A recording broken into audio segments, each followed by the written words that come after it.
What is going on, everybody? Welcome back to another full self-driving beta video.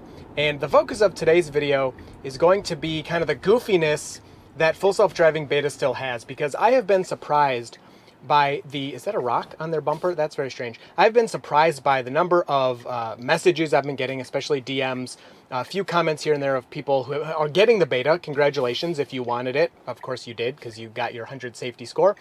And saying to me like, whoa, it did this, crazy thing. I can't believe it. It tried to turn when it wasn't supposed to. It missed a turn and tried to turn after.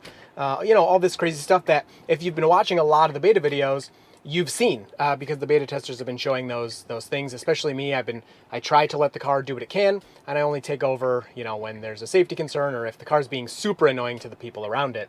Now, especially when you have the car interacting with other drivers, that can be unpredictable.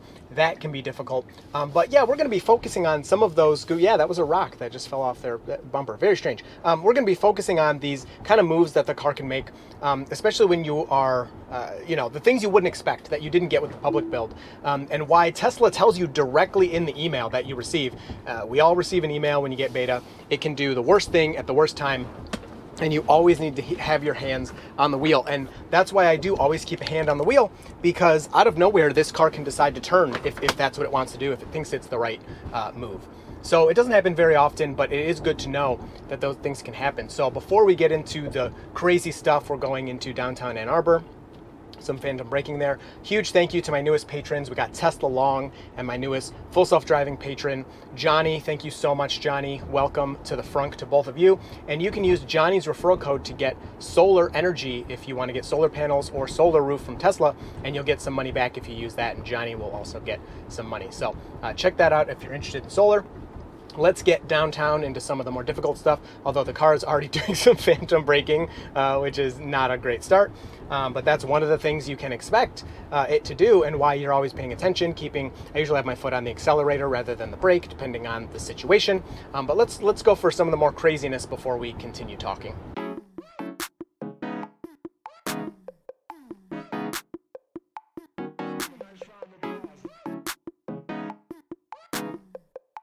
Now going for this right turn on red here, we do have some cars to the left. I think that the Tesla will move through. Right now it needs to just go, and now we have these people turning left in front of us, so I know that it's good to go, and the car decides it's also a good time for that as well.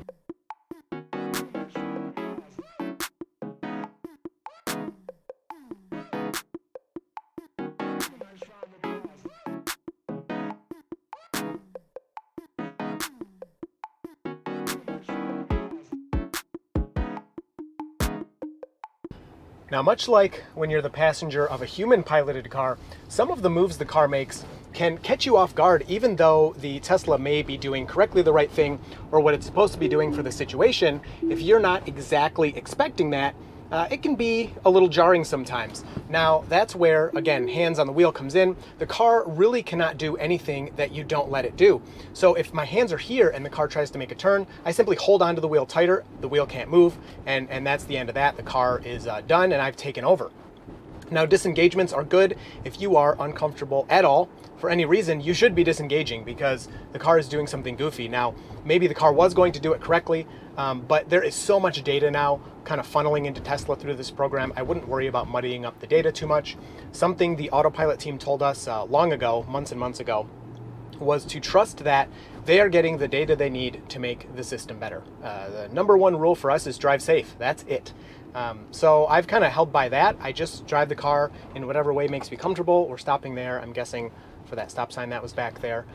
So this is interesting with some construction. Wow, really early lane change to, changing lanes away from cones. That is great. That did that super early. Love it.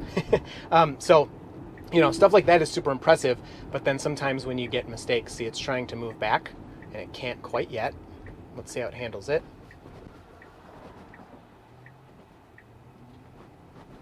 Doing okay, so it kind of gave up on that, which is good. Now if it wants to move over, it can. We got a little ding, which means, it wants to change lanes. So changing lanes to follow route. So very, very good move there. But yeah, any disengagements are a good thing. That is totally fine for you to take over. And another thing to remember is you can hop right into the autopilot settings here, and right there, full self-driving beta, you can turn it off whenever you want. Now, because I'm using it, I can't turn it off. Let's see if it does this turn correctly. Yeah, it takes it kind of hard. We did that turn before and it almost misses it. I was more ready for it that time though, as I was expecting it. If I turn off Full Self-Driving Beta, as in I take over driving from the car, we need to stop here, there's some cars to the left, then I can turn this off right now while I'm driving. Now you can't turn it back on. We're good to go, good to go. You can't turn it back on until you put the car in park, but that is perfectly fine. If you're not having a good time with beta, if it's not what you expected it to be, you can definitely turn it off. So we're going around this when we should not be doing that. Now actually I wasn't sure, so I was letting it go for a second there because I couldn't see. And I thought, oh, maybe this guy is parking here, but there was somebody stopped in front of him. So that was definitely a break I did. Now again, probably get a lot of comments. Of course you're not supposed to pass over a solid double yellow line there, but if somebody parks on the side of the road, you really don't have a choice. So like right here, they're parking there. So I'm not gonna sit there all day and wait for them. I'm gonna go around them. So that was a good move by the car. And that was very confusing because it was almost the exact same situation a few seconds later where we should have passed, whereas a few seconds before that we should not have passed. But anyway, I think those are kind of the main things I wanted to get across, because I try to, tweet these things or put them in posts, and the most views that I get are from videos, of course. So if you have questions, concerns, whatever about beta, leave them down below. I also have a Discord that I've been sending to people, and I've added a Full Self-Driving Beta channel if you want to join my Discord. And we can talk there. I try to check in as much as I can, but there's a lot of beta people there talking about their experiences and their problems and their successes, and kind of giving each other tips. So that's a lot of fun if you want to join that.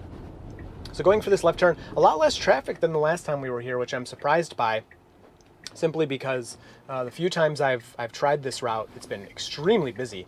But that's okay. I mean, this is a normal kind of scenario here, where you have to be just driving from point A to point B. So doing a really good job here, being really safe around those bikers, didn't get too close to them at all. Slows down a lot to kind of wait till we have some more room. And now we can continue going a little too slow here, but not a big deal. If you didn't see my video about May Mobility, I really suggest you watch that, because that experience made me really appreciate what we have here with Full Self-Driving Beta. So I think are these guys in reverse? Is that what those white lights mean? I'm not sure what's going on here. So I'll just keep waiting.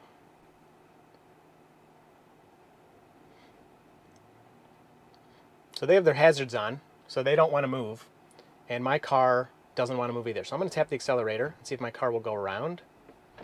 No, it does not want to go around. Now he's waving me, so I'm going to take over here, and we'll turn it back on right there. And it does move around. So it's interesting how it decides to make these, go around movements. And there may not have been enough room to the left for the car to be comfortable doing that, although as you could see, there was plenty of room for us to go around.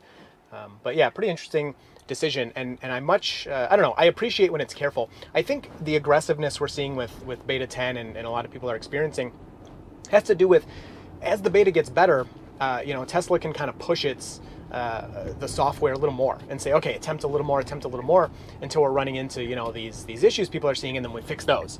And then once we're not seeing a whole bunch of disengagements all the time in these same scenarios, once we've kind of fixed those, we can push it a little more until we get to the point where the car can really just drive itself point A to point B. So we're clear for this right turn, all good. Very good. I mean, I've had a very good experience with 10.3, despite some of the things in my last video, my last 10.3 video, the car went onto the wrong side of the road, which, I mean, I stopped it, of course, and took over. It's awful. It's an awful mistake. But it's, it just goes to show most of this drive has been very good. And then you'll just get a huge mistake like that.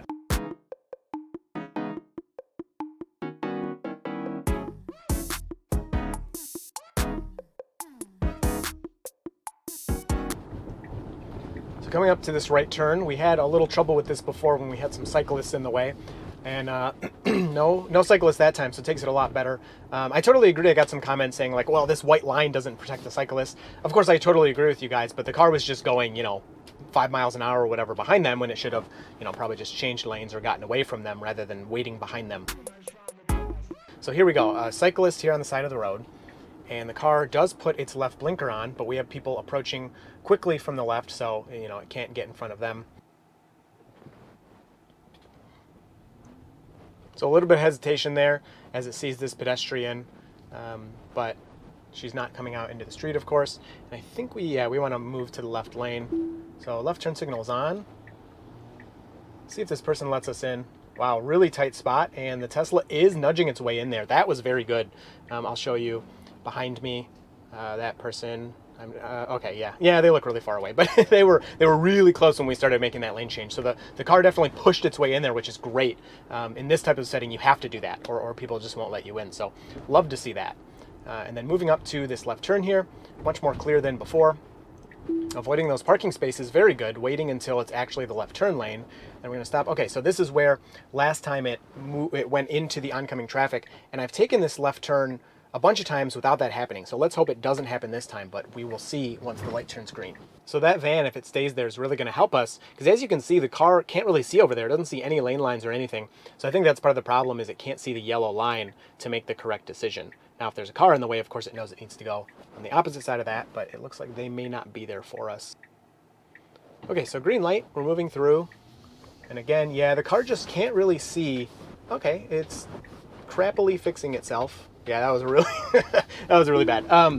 But I see the problem. It can't see around that corner. I mean, it's as simple as that. It cannot see around that corner, so it doesn't see the lane lines, and so it just goes to turn onto the street and then goes, whoa, hey, there's the yellow line. I'm not supposed to be, on that side of it, and it fixes itself. So that is definitely something Tesla needs to fix. I don't know with map data or what, but they need to know that that's a two-way street, and the car should be moving much more. The car should be moving much more to the right.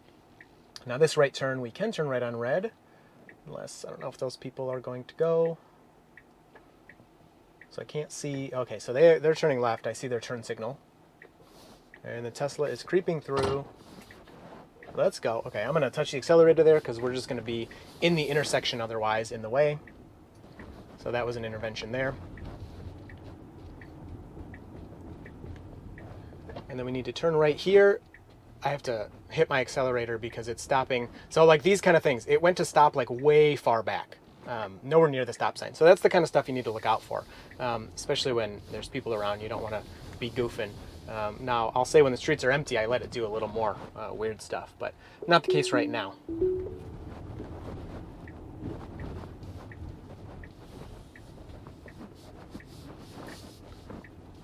Okay, so we had that right turn there. I set the nav a little late, so it made the right turn out of the straight lane. I'm not sure if that's exactly where I wanted to go, but let's try it out.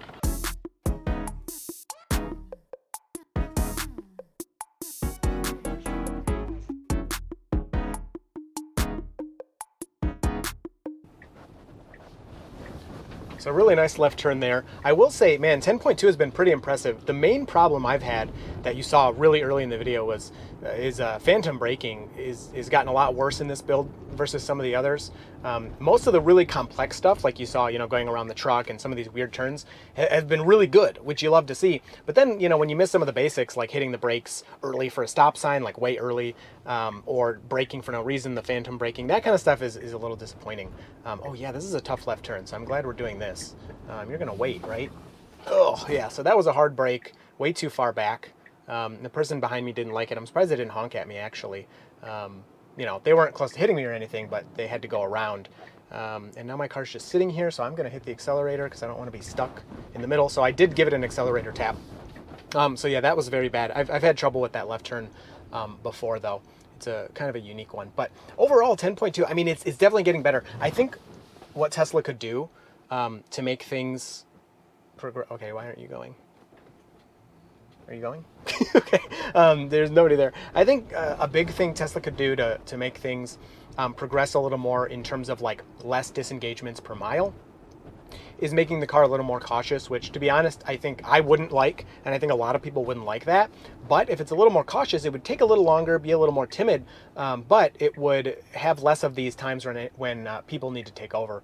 And I think Tesla may crank things up a bit on purpose to, like I kind of was talking about earlier, encounter these disengagements and get more data. But I don't know. I'm not sure if that's true. It's just kind of a theory of mine. So we need to turn right here. And we're waiting for, I don't know what, I guess now this person. No turn signal on the security, big surprise. We need to, oh, okay, I was gonna say, we need to move up or we're never gonna go.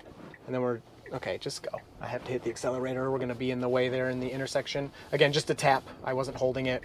I'm just giving a lot of nudges to push it through so that I'm not in people's way. Sweet Model Y right there. Left turn. Got some people, but it's, of course, going to wait for them. And, okay, we got a runner. Waiting for him, too, in the middle of the intersection. A little goofy, but then continuing through. So yeah, a little awkward, but hey, it did it pretty cool. All right, let me throw in one last destination here. That's my thoughts for this one. Just, you know, don't let the car do things you don't want it to do is kind of my main takeaway for my initial message of this video of, yeah, because I don't know, I've been surprised that, you know, if people are messaging me, they know me, they've seen at least, you know, 1 or 2 of my videos. I wouldn't expect anyone to watch all the self-driving videos from anyone or from everyone. But, you know, I was just surprised that so many people are kind of caught off guard about the different things the car can do. Because, like I've said, you see what you get. You get what you see here with beta and my videos at least. I turn the camera on, I go for a drive, and then I upload it. I mean, that's pretty much it. So I've been warning for a long time, it still does goofy things pretty often, and hand on the wheel is incredibly important because it really can just kind of last minute decide it wants to go somewhere else. Now, I was thinking about also, nice, that was perfect, talking about the tentacle, because the tentacle, you know, that shows the car's kind of intended path, but while you're driving, you can't really look at that, and even a quick glance down, okay, I see it's going straight, it can change, it changes like every second. It'll just change all over the place. So the tentacle is helpful, but it changes so rapidly and so often, it doesn't tell you too much.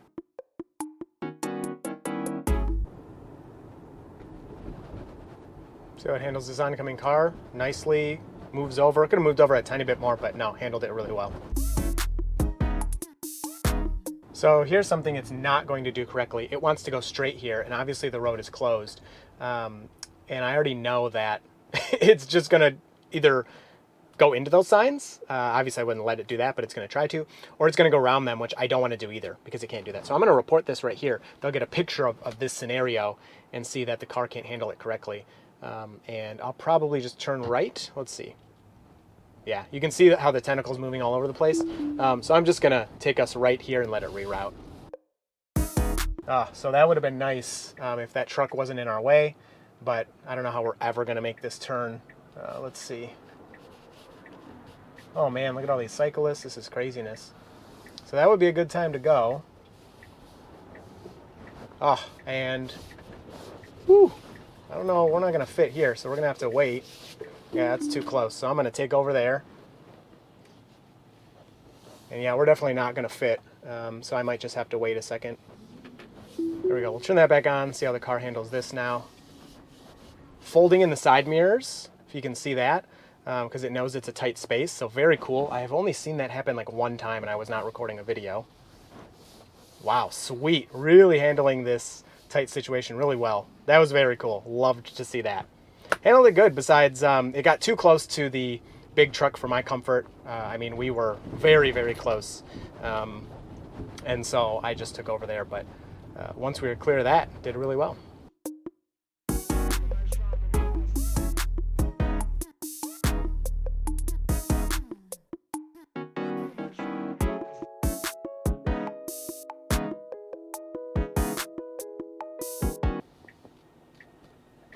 So it looks like it wants to go around this mail truck, which is obviously not right. It probably thinks that it's parked there, but obviously not supposed to go around. And now it can go around it, so let's see. Nice, now it successfully does it. That's tough. I mean, that's going to be tough for the system to figure out those little nuances. I mean, I guess at a stop sign, obviously you shouldn't be going around anyone, but wow, yeah, very cool. All right, I think the rest of this is pretty big, boring open road, so I'll call it there. I hope you enjoyed this one. If you have any questions, leave them down below, and you will see Full Self-Driving Beta in the next video. So Autopilot and I are happily driving along.